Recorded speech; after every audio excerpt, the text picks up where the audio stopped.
Good morning and thanks for joining us. New resolutions affecting gun use in Burlington made headway at the city council meeting last night. The council passed two resolutions banning guns from buildings with liquor licenses and requiring safe storage for seized weapons. But the council delayed a decision on a resolution that would allow police to take guns from people suspected of domestic abuse. Public hearings on those two resolutions will be in January. All of the other resolutions still need legislative approval. The state is rolling out a new drug for addicts, hoping to prevent fatal overdoses. It's called Narcan, and experts say it's an EpiPen for addicts. The drug can be counteracting the effects of opiates like OxyContin and heroin, saving lives quickly when addicts overdose. The drug has been used by paramedics and ERs around the state for years, but now a pilot program will provide this drug to addicts and their families just in case. Last year, 54 people in Vermont died of opiate overdoses. In Rutland, police are looking for an armed robber. They say late Sunday night, a man with a knife entered the Max Market on Route 4. He allegedly demanded money from the clerk and made off with cash. The robber is described as a white man about 6 feet tall with a lean build. Police say he disguised his face with sunglasses and a bandana. But if you have information about this, please call State Police. Police in Bennington say a firefighter caused a crash that seriously injured a woman. That crash happened in front of the fire department. Police say 22-year-old Greg Barr was driving a brush truck and he turned left into the station, cutting off 54-year-old Kimberly Hathaway. Her motorcycle collided with the side of the fire truck. He was ticketed for failing to wear his glasses while driving, a requirement of his license. A decision on possible criminal charges has not been made. Ladies and gentlemen, selfie is your official 2013 word of the year. Britain's Oxford University Press announced the news. If you don't know what I'm talking about, a selfie is a picture of someone taken on their phone or camera about an arm's length away. You often see them on Instagram, Twitter, Facebook, and most definitely Snapchat. All I have to say is at least it wasn't twerk. We did it to ourselves, Gary. We did it to ourselves. I don't even want to know. Let's not find out. A family of 6 in Champlain, New York is homeless this morning after fire destroyed part of their house. Firefighters say it started in the attached garage before spreading to the back of the home, which suffered heavy smoke and water damage. The Red Cross is helping the family of 4 young children find a place to stay, and firefighters say their home may be salvageable, but the cause of it is still under investigation. An Elizabethtown woman is behind bars after police say she bit someone and shattered the windshield of a police cruiser. Authorities say 26-year-old Jessica Decker destroyed several items at a Water Street home, bit one of the victim's faces, and tried to assault the responding troopers late Saturday night. Police say once they got her inside the cruiser, she kicked out the windshield. She's now facing several charges and is being held for lack of $10,000 bail. Toronto's Mayor Rob Ford has been making headlines for admitting to using crack. Well, now a Florida congressman is being charged with drug possession. Anne-Marie Green tells us more in our World Watch. Security threats. Florida. If your science projects were anything like mine in high school, then this next story is going to blow you away. Yeah, forget the solar system you made with a clothing hanger. This high school made the real thing. They actually created a satellite that the Air Force launched on a rocket last night. The Air Force actually launched 29 satellites into orbit from a NASA facility in Virginia. One of those, the TJ-3SAT, was built entirely by students at Thomas Jefferson High School for Science and Technology. This is no night before kind of project a lot of parents are used to seeing. This took 7 years to build, and it weighs 3 pounds. Now that's in space. The students and amateur radio users can send and receive data from this satellite, and we're hearing that you could see it in the sky last night as it was launched into orbit. Rocket scientists by age 17, not bad. Unbelievable. And think about it, almost 2 full generations of high school kids got to work in this 7 years, and, you know, from development to actual launch. I mean, that teacher is probably like so psyched. And these are the kinds of projects that people creating these STEM classes dream about, where kids are finding real-world applications for their studies in math and science and finding ways to actually get hands-on experience before they even leave high school. Absolutely, and it's impressive, Gary, almost impressive as these drop in temperatures lately. Safety at school is a parent's #1 priority, and this morning, school officials from across the state are coming together to share ideas. School crisis teams, administrators, and first responders will all be gathering in South Burlington for a statewide conference. They'll hear from the governor and experts in the field of school safety and crisis response. This comes 1 week after a 911 call about a possible gunman in a school, and almost 1 year after the Sandy Hook massacre. And new this morning, we have video from inside the school lockdown at Winooski that night. Police released this footage of officers entering the school Thursday night. It all started with a suspected home invasion on nearby Weaver Street. Police say 2 men with guns reportedly fled the scene. One was tracked by police dogs to the side of the school, prompting police to order a lockdown.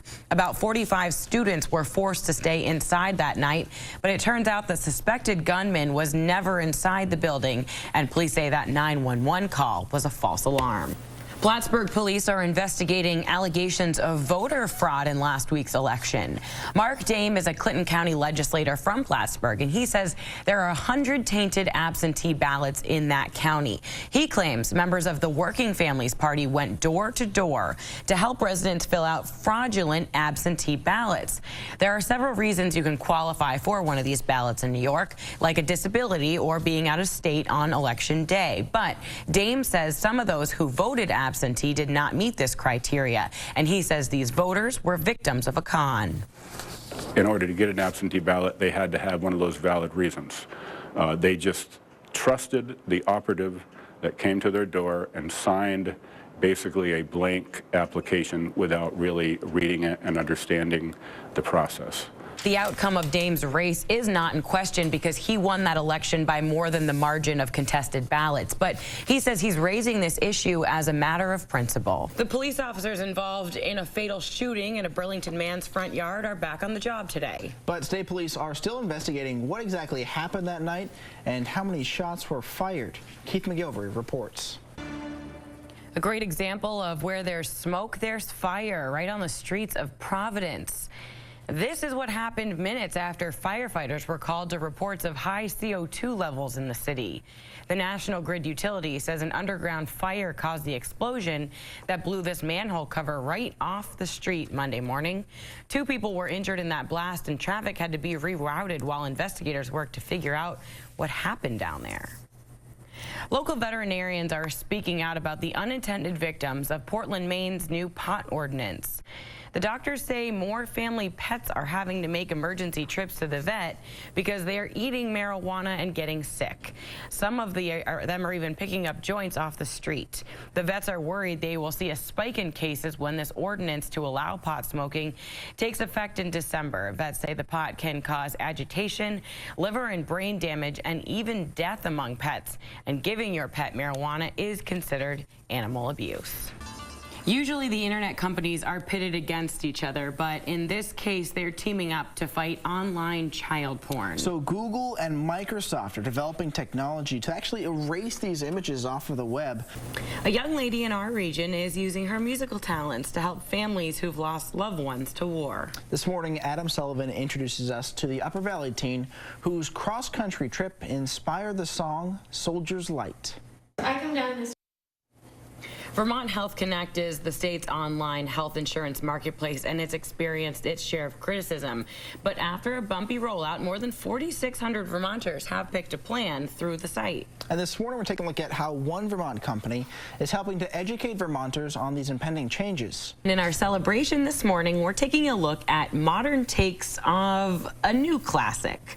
A photographer for the Cape Cod Times reimagined iconic photos from moments in history and turned them into selfies. The photos are part of an ad campaign for the newspaper with the tagline, "You can't get any closer to the news." Everything from the wartime kiss, the royal couple, to Desmond Tutu, even some Jackie Kennedy and Winston Churchill smoking a cigar and holding a selfie of himself in the park. They're so great, and a lot of people were very surprised by them. Yeah, I mean, I just think they don't say very good things about our generation, and I hate to see Jackie Kennedy taking a selfie. It hurts my feelings. I don't know. Those people might have gotten into it, you know.